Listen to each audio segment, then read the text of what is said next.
and we're visiting here with Branch Davidian Sheila Martin. Sheila, thank you so much for coming on.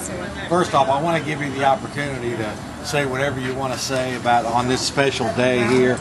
This is what, 17 years from the day that Mount Carmel went up in smoke, and tell us about your whole... Well, I think when we see the children that did survive and see that they are now in their 20s and 30s, and you realize that all the others that were that age 17 years ago, those were, or would be, young men, women, lives that they would have had some kind of schooling and jobs and getting things together and having a life like we have. We've had a chance to buy homes and buy cars and go to stores and do things, and thankful for what God has given us, but still our hearts always want to think that somebody is beside us, the child that you bore, or the husband that you married.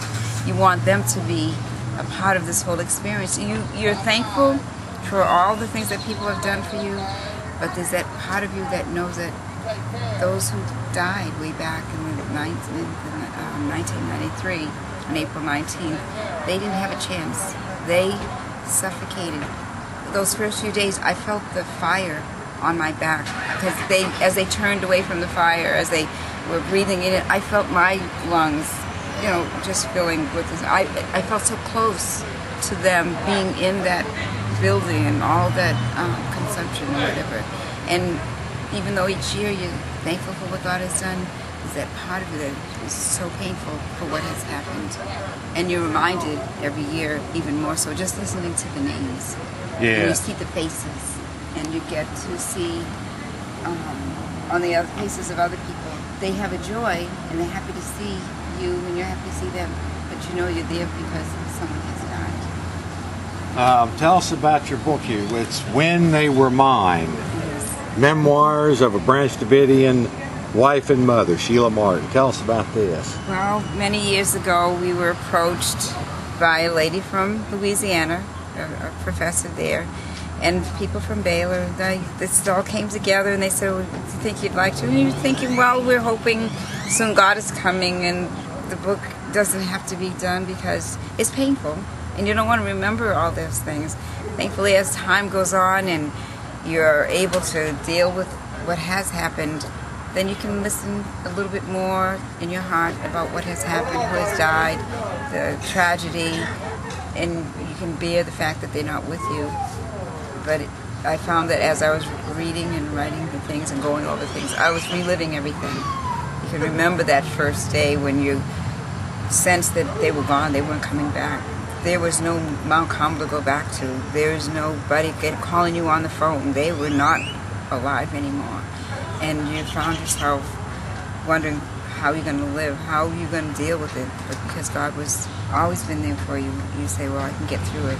But thankfully years has passed that you can get through this. And as we were getting through the different things with the book, we knew that we went from the very beginning to the times when we had the husband and the children, and then into the life at Mount Carmel, and then you experience the fire and all these different things, and then there's just that hope that you are going to be able to go on each day and keep, trusting God, and hopefully we'll see them all again.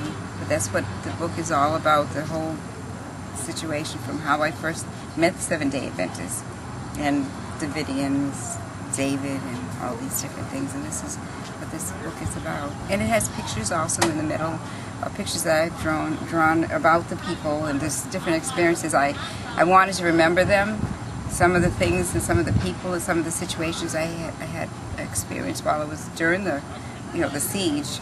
And so I thought the best thing was to just draw some things. And I'd get up in the middle of the night. Sometimes I was drawing things and I'm going, how am I drawing these scenes that have been so painful to me? And I'm able to actually do it without breaking down. And some of it was just overwhelming. And yet at the same time, it was God helping me to do these things. Yeah, tell us about what Mr. Wayne Martin. Well, first of all, most people remember him as being a lawyer from Harvard. He did so many things for David, for different people in Mount Carmel, for whatever they needed some kind of counsel for. We took people up to Dallas even to help them with their visas and getting back and forth in the country. There was all kind of ways that he was able to use the expertise that he had for all the years from being in Harvard and from the time we went to North Carolina, coming to Texas, going to the bar and getting, passing the bar exam. He was a guy who didn't want this at first. He wanted me, but not this truth. But as time went on and he met David, and he saw David as being a person who was not overbearing, who was willing to listen, it made him think, well, maybe I can listen to this guy a little bit more. Maybe I can read the Bible and listen to him and see where the two things work. Not just listen to him and not have any other situation to fall back on. And little by little, he was willing to come here. In Texas in '85, we moved here.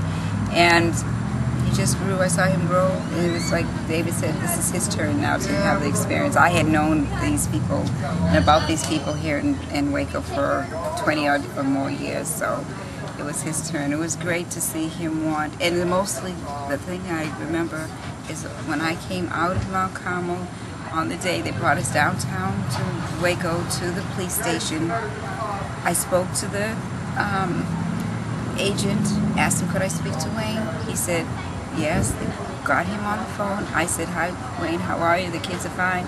And he said, let me speak to that agent, let him know that I am important, in my heart, need this agent to know the most important thing he could ever have is a new relationship with Christ.